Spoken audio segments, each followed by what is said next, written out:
I'm here with Shiv, who is the global director. Tell a little bit about Yeah, what your yeah, exact yeah, title yeah. is, because I know you have like a very fancy title and you do like 1,000 different things. Yeah, So yeah, yeah. Like everybody at Databricks, we all do like 700,000 things and run at 200 miles per hour at all times. Yeah, I have the unique privilege of having ownership of our industrials business. So fundamentally, it's about a fifth of Databricks customer base, and these are companies that fundamentally operate in the physical world. So any company that makes, moves, and powers the world is the ones that I care about.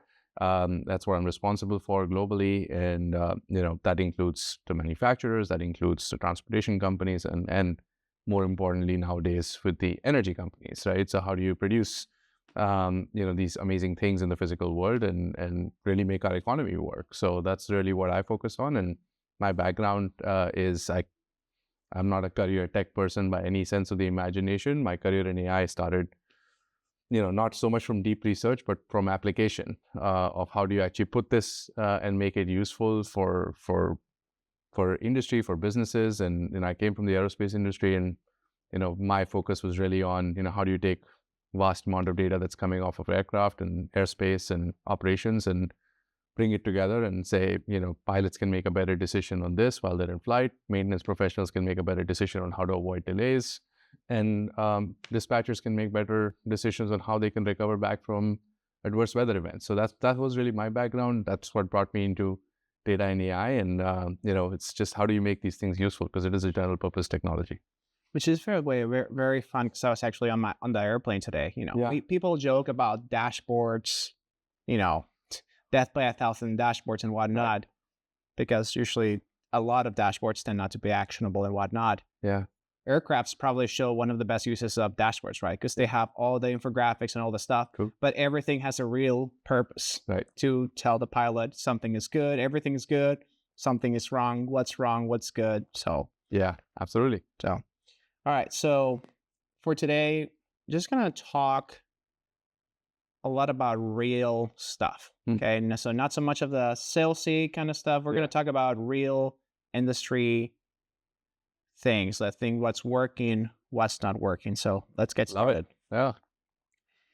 Can you walk us through a concrete example where a company used data in a way that changed how they operate on the ground, ultimately leading to a happy CFO? I think the sort of the epitome of this particular example is really John Deere for us, right? Like we have the privilege to work with John Deere on a number of topics, but mostly like our work started on aftermarket services. And what they mean by that is, fundamentally after you sold the tractor, what kind of solutions do you provide to the farmer and everybody who's operating the farm to really maximize the production while cutting chemical use, and also like the experience that they have with that equipment. So a lot of their challenges were, hey, I only have a Deere support professional show up when something has gone wrong. Like I already have had a downtime with my connected tractor or combine or harvester, and somebody shows up like 4 hours later. And by that time, I've lost the entire day, and that's real cost for me as a farmer.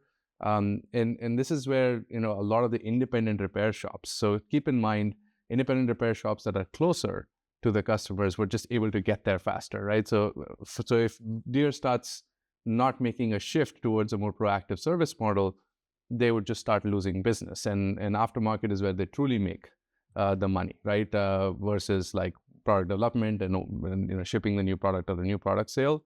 That's where they don't really make much profit. They try to keep the costs low so that they can get that to the customer faster.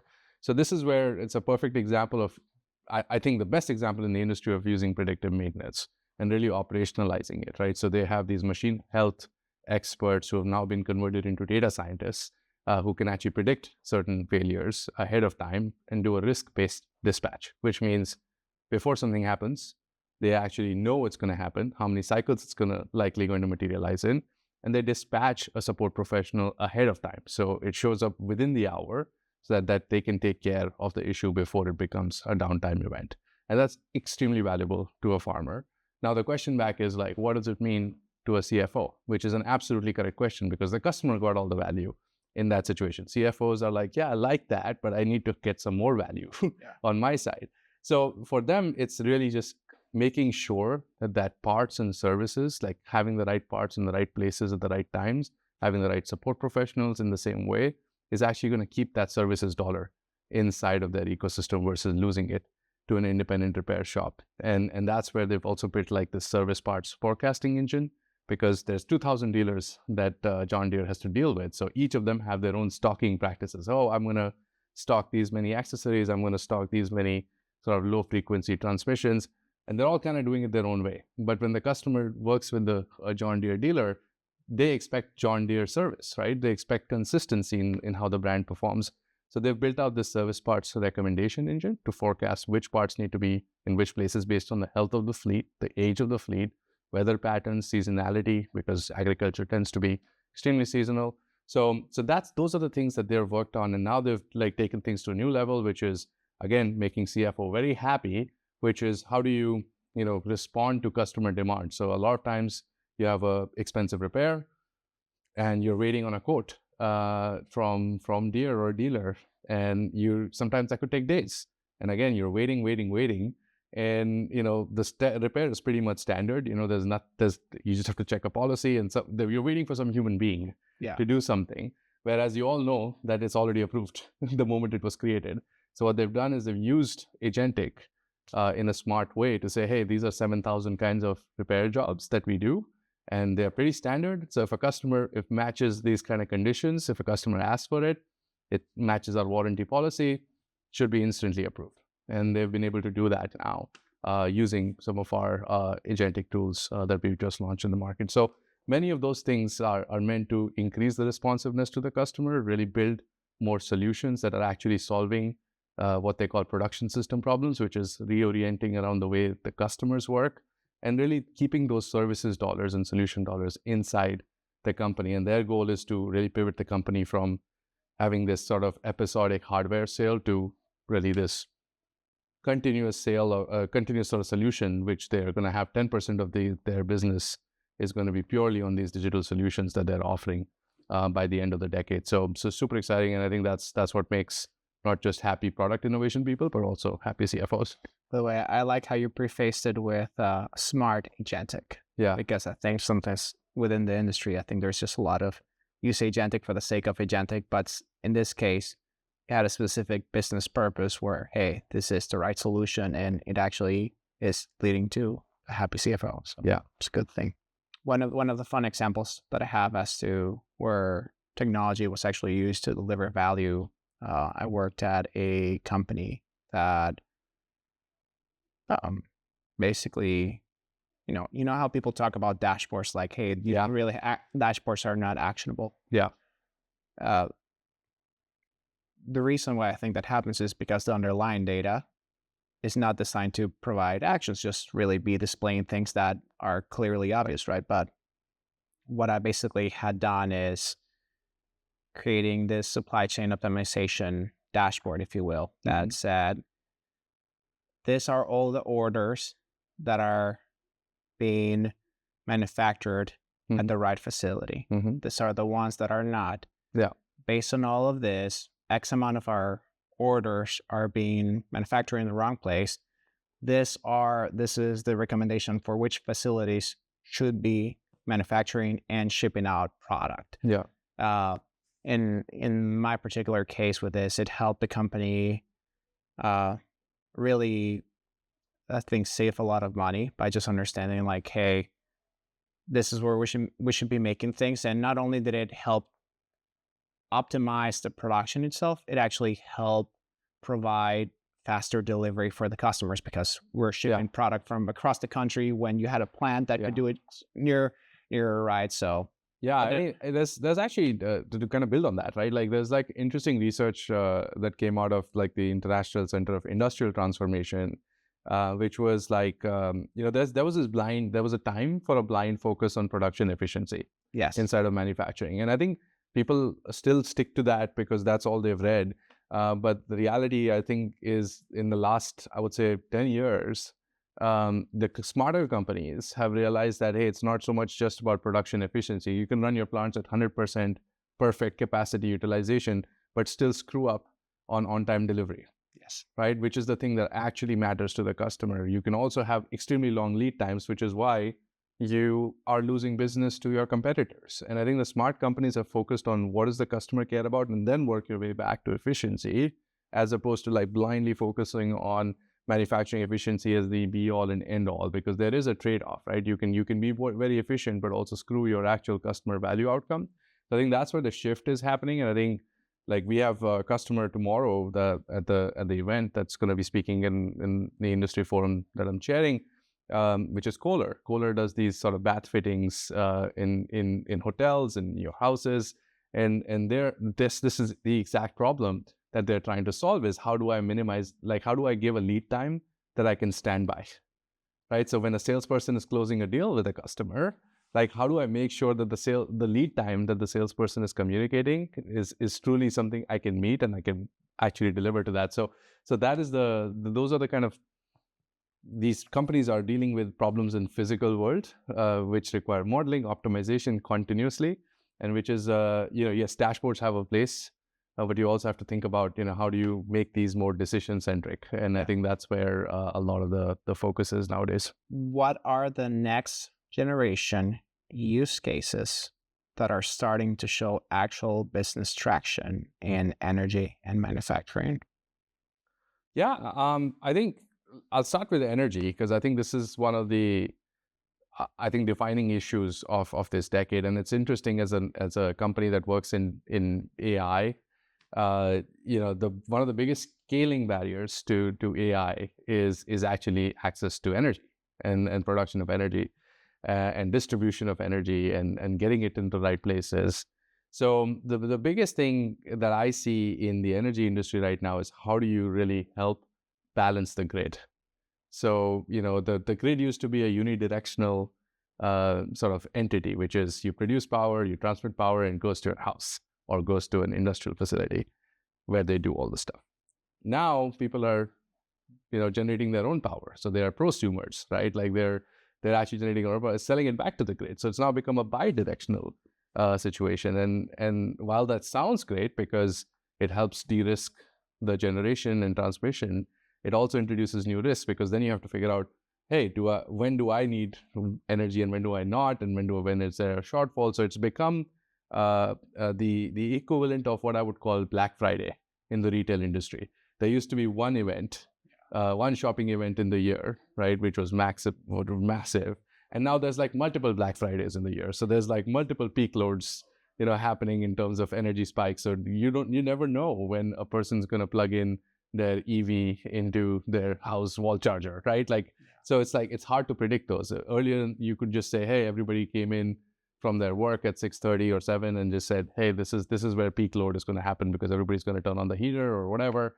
Like that's where this energy matching, the ability to sort of load balance the grid, which is where most of the scaling problems are, is going to be absolutely critical. So you forecast what household loads you're seeing at any given point in time, has to be way more real time.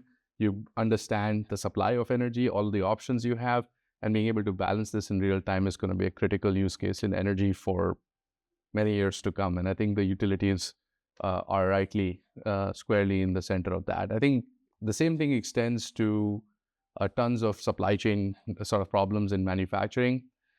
There's a lot of humans and there's a lot of manual work. And humans are great at certain things, but they also make mistakes. Never.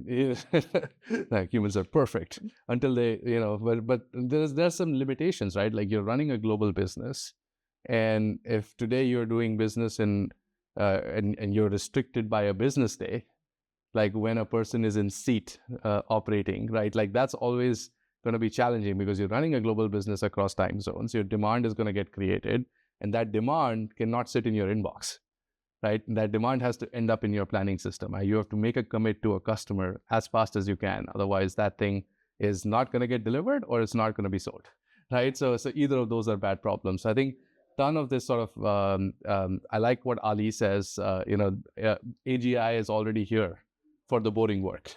And this is the boring work. But it'll make supply chain planners make supply chain processes so much more efficient and error-free. And I think that's where there's a lot more to be done in the years to come with agentic.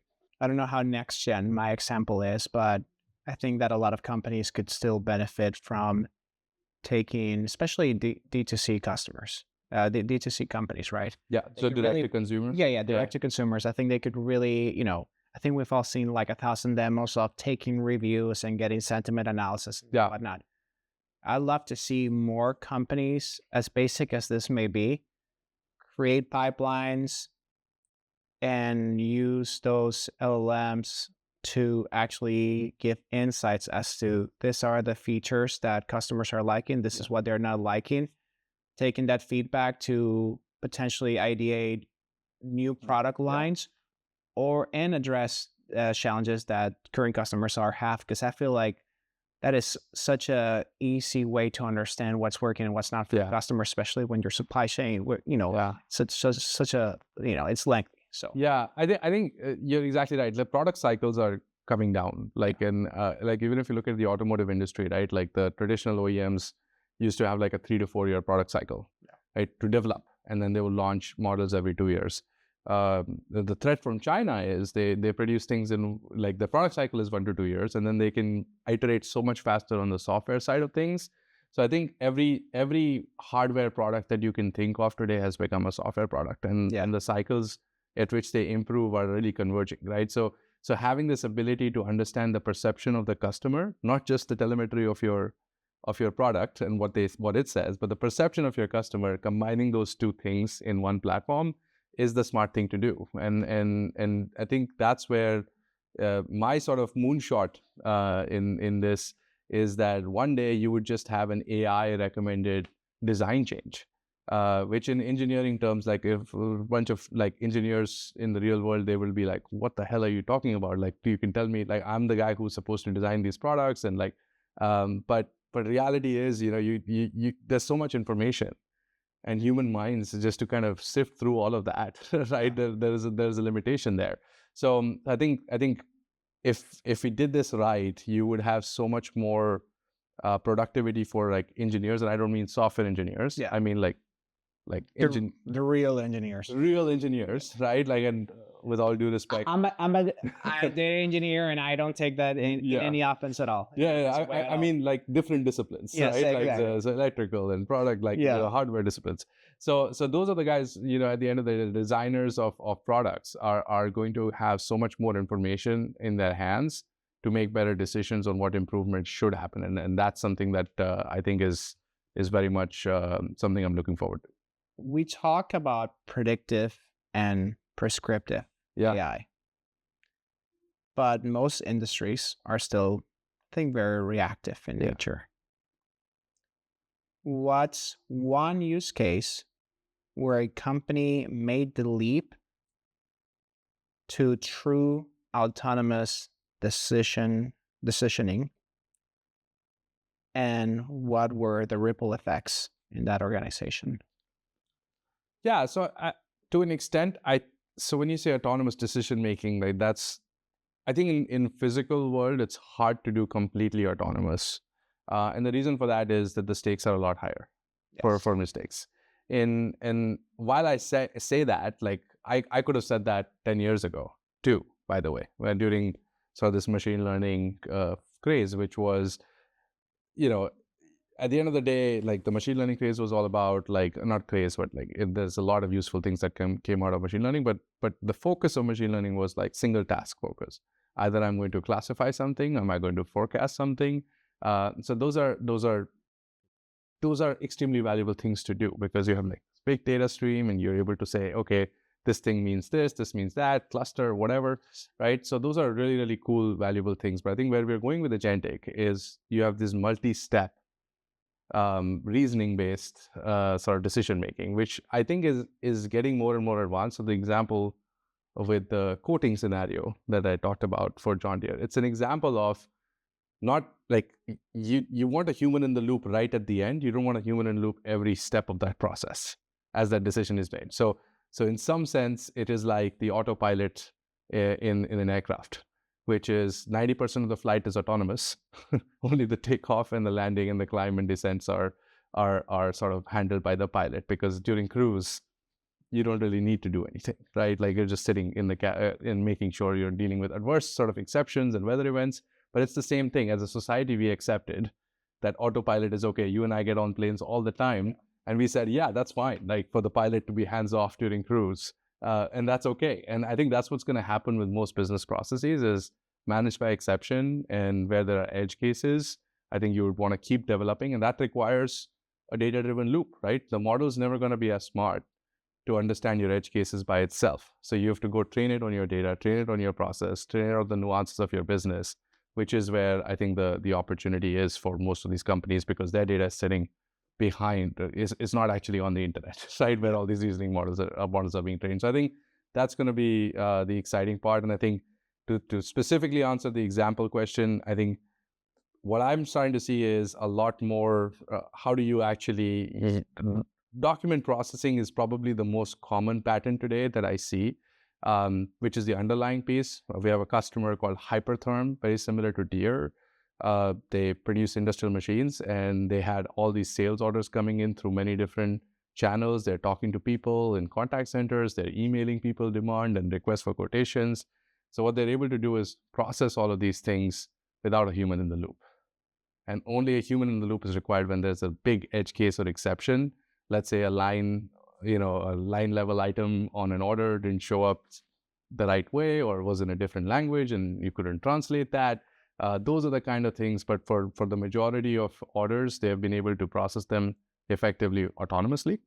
And as a result, they don't need as many people in that function. So they freed up 4 people that they don't no longer need, and put them in actual revenue generating tasks versus this sort of soul-sucking middle office automation, middle office human in the loop keying in orders job, which I think is just it's a great outcome for everybody involved, including the talent, the customers, and the operations of the company. So I think that those are the kind of examples that I'll see a lot more. I expect to see a lot more in the next 2 to 3 years, and like really doing it at scale and effectively, and is something that I expect to see a lot more.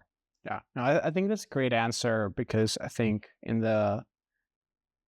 sometimes in the craze of agents everywhere, there's this expectation that everything just happens magically. Yeah. But at the end of the day, I always like to give an example with some of their customers at SAP is what happens when that otherwise very, very good engine Mm-hmm. decides that, hey, we're going to hallucinate something and send a shipment to some weird location, and that costs us $2 million, right? Yeah. So I think that human element of always there, but just offloading a lot of the basic decision making and moderately complex decision making. I think that's I think the true value of AI. Yeah, I agree. Everyone says data silos are bad, but in practice, we still have a bunch of silos. We have multiple systems that aren't always interconnected, spreadsheets everywhere, etc. How have you seen Databricks prove its worth integrating both data and not just data, but operational silos? Yeah. Listen, I think in some ways, like data silos is like, oh, you should modernize your data estate, or like remove all the silos and break all your organizational barriers. Those are like just like, how can you disagree with any of that, right? Yeah. Like, is it like just like high level statements that you cannot disagree with, right? Yes. Like it's like, yes, all of that. Thank you, Captain Obvious, right? Yeah. Like, this is amazing. But in reality, if in an industrial company, and I've dealt with this, right? Like there's multiple different business units. They all produce different products, right? And sometimes they operate for different customer segments. Sometimes they don't, right? So it depends on the company and what they're trying to do. So for example, if you're trying to create a single profile of your customer base, in the case of like a John Deere or any other heavy industrial machinery provider that has such a big focus on aftermarket services, maybe it's a good idea to have a single view of your customer. And that's where Databricks is, used to a large extent to say, hey, what do I know about this customer? What have I sold last to them? So the whole recency, frequency, monetary value sort of thinking around customer profiles is interesting. The other is like the voice of the product itself. So once the product leaves, and this is a big mistake I see a lot of industrial companies make, especially the ones that make highly engineered equipment, is like they like forget the fact that once the product leaves their factory floor is when the real data, the real data the operation of the real world, because the designers of equipment made certain assumptions about the real world when they designed it, right? And but when the data enters the real world is when it actually tells you what happened. So in my example, when I was in the aerospace industry, like we had planes flying in the continental United States, a completely different profile of operation versus what they were flying in the Middle East, hot, dry conditions, and then you have the continental United States, which is a mix of everything, right? So there is a lot of variability in the performance of that equipment, and that variability is not a bad thing. It's the way you customize your customers and you customize your approach, what you offer to them. And I think that's the part that makes this super interesting. So having a voice of the product holistically, especially for these kind of product lines, is super, super interesting. Is super cool. Like something that companies usually think about it as an afterthought. But I think more and more smart companies are thinking about, hey, we're going to design this thing, but eventually we need real world data. And how do we actually give the customer back more value in the way that John Deere has? I think that's what people are trying to replicate. And then, the other piece also is like, hey, I need to understand at any given point in time, in the industrial space, there is no demand constraints in the sense we will take more orders if we can. But the usual problem is you're always supply and capacity constrained. So that's the part that, like, if you don't understand the demand and you don't understand the orders, like booked orders, and if you don't understand what have you placed in the system, that whole sort of chain of how you manage the variability in your supply chain, like if you have no single source of truth for that, then how the hell are you going to allocate this expensive capacity? And how are you going to really communicate with your suppliers to help you deliver that effectively? And it's not a static system, right? There's a lot of changes that you don't control in the supply chain. So there could be, I don't know, there could be commodity price changes that you didn't foresee. There could be wars. There could be like geopolitical issues. And I think those are the smarter companies that have modeled their business for those specific things. So I don't think it's so much about, giving sort of generic advice like break data silos. I think it's about like, what are you trying to get better at as a company? Because at the end of the day, like that's what determines your competitive advantage. And if you don't do these things, in my opinion, at a very broad level, data and AI has to enable these things. Otherwise, what good is it? Right? Like, so I think there's that aspect of like, and a lot of times business leaders, and this is my advice to business leaders, because I was one. I was the guy who was not in IT, told to do IT things. And my advice to business leaders is like, this is not IT's job. At the end of the day, selecting the right problems is the biggest problem. And that's what business leaders can do more effectively, in my opinion, because they know what the problems are. They're close to the operations. They're close to the customers. And I think then they can partner with their technology counterparts to come up with solutions. But it's not IT's job to pick the use cases. Yeah. You're the ones who have to define it. Yeah, at the end of the day, it's just like with anything, right? What's the root cause? Why do we have different systems? Why do we have silos? Why is there a disconnection? Yeah. And ultimately, you can have tools like Databricks with a unique catalog and have federation and bring sources from multiple locations. But yeah, okay, is there a real need for all this different data sources to exist? In some cases, it needs to be like that's just the way it is. Yeah. But in other cases, you realize like, oh, we have a failure in process here. We have the wrong processes. We haven't thought all the way through. In supply chain, you think from the end to end of your supply chain, right? You have to think of that same way for your data too. Yeah. It's like how are all and not just data, but your systems and everything. And I think sometimes in between the craziness of growing the company and all this stuff, I think you forget that a healthy supply chain of data is very important also for your supply chain or energy company too. For the executives that are watching, the ones that have seen the pretty dashboards Mm-hmm. and heard the agentic AI pitches, Yeah. what's one bold move they should consider this year or this upcoming year that has a strong potential of increasing revenue and or decreasing costs? Yeah. First of all, like the only thing I would tell a business leader, doesn't matter if you're running a plant, it doesn't matter if you're running a customer support function, it doesn't matter if you're running a supply chain function. Um, I think you have to have an AI roadmap for AI in your function. Right? It's not going to come from some magical ivory tower in corporate. It's going to come from you. And guess what? If you don't do it, like somebody who has done it in a different organization will take your job in 3 years. That's what's going to happen, frankly. And the bold move that I would look at, in simple terms, is use, pick a few use cases that you think have the highest potential of getting adopted, right? In the sense, these are real problems. These are high value, important and urgent problems for your business.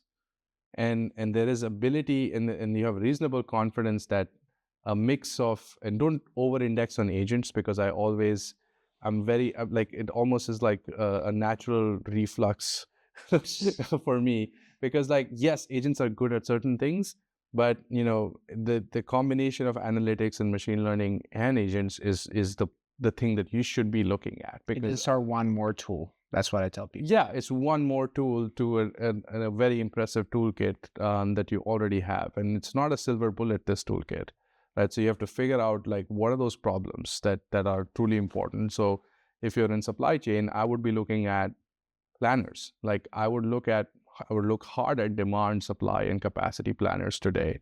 And what is the average day in the life? Like, what do they actually do? Because the expectation, and this is a Gartner prediction, from a supply chain symposium earlier this year, is the expectation is that supply chain planners should be handling 30% higher business volumes in 5 years from relative to today. So if you're a person who manages demand for $1 billion in category spend, you should be handling 1.3. And that's kind of the idea. And I think that cannot happen if you just are trying to scale through just human grit, right? Like, it's not going to happen because you're already overstretched. And I think what will end up happening is you got to go look at what is the day in the life of, what can I automate reasonably to a high level of quality that I can depend on it, and then actually look at how you can drive adoption across a broad range of users in that particular domain. And the thing with that, the reason I propose that is, with data, modernizing your data estate is like I said, nobody will disagree with that statement. It's always good to eat your vegetables. It's kind of like that, right? But with AI, you have to be a lot more surgical. That's where the imagination of business leaders needs to really be illuminating, right? Which is, the who, what, why, and when, and the ability to prioritize and set that business-led AI roadmap is super critical. So I think if that would be the one, if there's nothing else you would do between now and holiday time, set your business-led AI roadmap for your function. That would be my sort of advice to business leaders. Yeah, I think that's great. I think mine's a little bit on a different end. I think I would, just given how much technology has changed, I think in the last few years, some things look new, but they're old. But nonetheless, how technology has changed, and just, I think my one recommendation would be to rethink your data and AI architecture landscape. I think over the years, you accumulate all this stuff, all these pipelines, all these things that, perhaps half of them end up getting used and they're costing you compute and storage is cheap, but still costs you money. Yeah, yeah, yeah. So I like to tell people, work backwards from the output, right? From what outputs you need, what are the results that you're needing? Because I think if customers start taking that approach, looking at what the end result should look like. Not even starting from the data, going back from what their business needs, Mhm. and then going back and saying, okay, before that, how do we get to this step? Um, you'll end up reverse engineering what your business actually needs versus what's available to your business just cost. That's been the way it's always been done before. Yeah, yeah, I agree with It, you. and then I think you realize, like, well, in this particular case, do we need agentic AI? Do we need, realistically, do we need X vendor or Y vendor? And I think that that would be my recommendation. Yeah. What is the most underrated Databricks capability that is actually driving measurable impact to the industries that you serve? Hey, um, is there such a thing as an underrated Databricks capability? I gotta ask. I have a great answer for this one. Yeah, So yeah. No, it's so I think for me personally, it's been amazing to see what Genie has done like the ability to give it instructions, the ability to uh, create a knowledge framework like the business. It's the yeah, start of the business semantics. I think it's super interesting for me to see that because I was a Databricks customer from many years ago, and that stuff was just not available in the platform, and you had to go find other tools to go figure out how to do something like, hey, I'm trying to model my business, and it's unique to me, and how do I build that, right? So I think that's an interesting one. I do like the AI functions. I think they're kind of hidden uh, under the sort of radar. But we did like some interesting. So in the past, you would have to go write like a complex natural language process, just something to like even summarize text, right?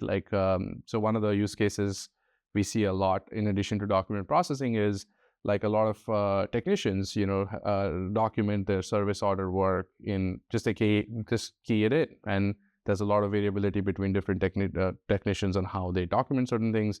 Perfect application for like traditional natural language processing or now with language models.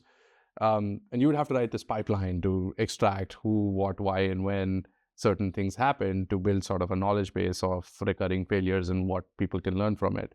But now you have like this AI extract. You can have like the function. So it's like 2 lines of code or something, and you have the same outcome. And it's to me, it's mind blowing because I had to send people to university to do that stuff.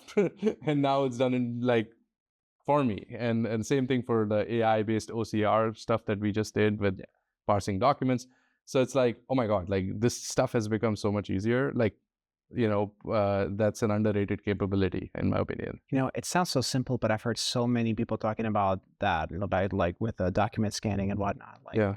a lot of people, even though it sounds very simple. I personally like AI BI dashboards. I think it's very underrated Yeah. because so many organizations are spending a lot of money on BI tools, True. and some of them are necessary, but a lot of times they're not necessary for a lot of use cases, especially when AI BI dashboards Yeah. is included for customers of Databricks, and you don't have to pay for anything other than the compute. Yeah. I think it makes for very quick, easy wins in terms of reducing how much you're spending on licensing. Because I know some companies that spend hundreds of thousands of And they dollars question worth of why they're licensing. spending that money. Yeah, Yeah. and it's such an easy win. I agree with you on the AI BI. Like it's been awesome to see because a lot of the underlying sort of like, hey, how do you add Genie and like conversational on top of the BI sort of experience inside of Databricks, leaps and bounds. Amazing job the team has done on that one as well. And it's something that the business users tend to gravitate towards with Databricks 1 coming out, like eventually, like that's gonna be awesome as well. So yes, I would agree with that because that's the part where that's where you run your business. I honestly I use the IBI to run my business inside of Databricks now, and I completely changed in like 6 months from running a bunch of spreadsheets because that's all I knew, because that's all I could do, right? And then it took me a little while to kind of organize my world, like the 3,000 or so customers that I manage every year. But once it got organized, like life is a lot more streamlined, and I'm still improving that system, by the way. Like it's like I improve it by using it, which is the part that is super interesting, like the way this thing has been developed. I think the way that both David Meyer and I think Ali has said it is, the more you use it, the more it loves you back. I think It that's it, that's it absolutely is. And I'll say one thing about the whole dashboard sprawl. yeah. Like I think underneath yeah. your comments is that, and I think like what I had this customer who told me this like in an interesting way, which I was never a like I'm like dashboards exist for a reason as long as they fit into some sort of decision workflow. I was like super disciplined, like I don't want to see a dashboard for the sake of dashboard. I'm just like personally, I'd detest it. That's just me. But somehow people feel really good about having a dashboard, so I'll create some space for that. But somebody somebody said this, like a CIO of a large corporation, and they said, Shiv, I have 2,500 dashboards in this company. 2,500. That was the number. And he was like, are the square root of them are actually useful, you know? So I was like, all right, that brings me, I'm like doing the math in my head publicly, and I'm like, that's like 50. He's like, yeah, 50. And I was like, well, what about the remaining 2450? It's like, that's your addressable market for AI, BI, Genie. I'm like, okay, understood. Got it. Got Message and it. message well taken. received. Yes.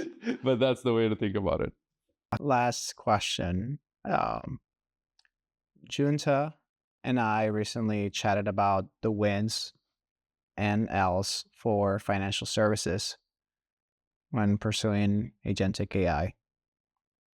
And by the way, there should be a little pop-up coming somewhere with a link to that video. Uh-huh. Give me a 3-minute strategy / roadmap on what a successful agentic AI journey looks like within energy and manufacturing. A successful one would be the one that's the most useful. If it ain't used, then what's the point, right? So I think what needs to be true there is, how do you put, at the end of the day, all of this is to build like, forget about like ethical AI and responsible AI. I mean, yes, those are important things. I would just take useful AI. Like, I think that's the focus, the laser focus. And I think people have to understand, like, do I have the right data to go do this use case? Do I have is this even a good problem for me to pick? And is it actually going to be used by, is this for a one-person audience, like which is the CEO doing some personal productivity stuff, or is it going to make hundreds of planners more effective at the company, which actually moves the company forward in many ways? And so I think those are sort of the key things for me that I look at is, how do you actually take away the non-value added tasks that happen in organizations from these people who are not happy doing them, right? And the customer doesn't gain anything. Their customer doesn't gain anything by them doing it. So if you cut that out, I think that's the part that makes, and if it's useful at the end of the day, it actually fits in the workflow of a person who makes decisions on a daily basis. To me, that's success. Fair enough. Awesome. Thank you so much for your time. Thank you, sir. My pleasure. Take care.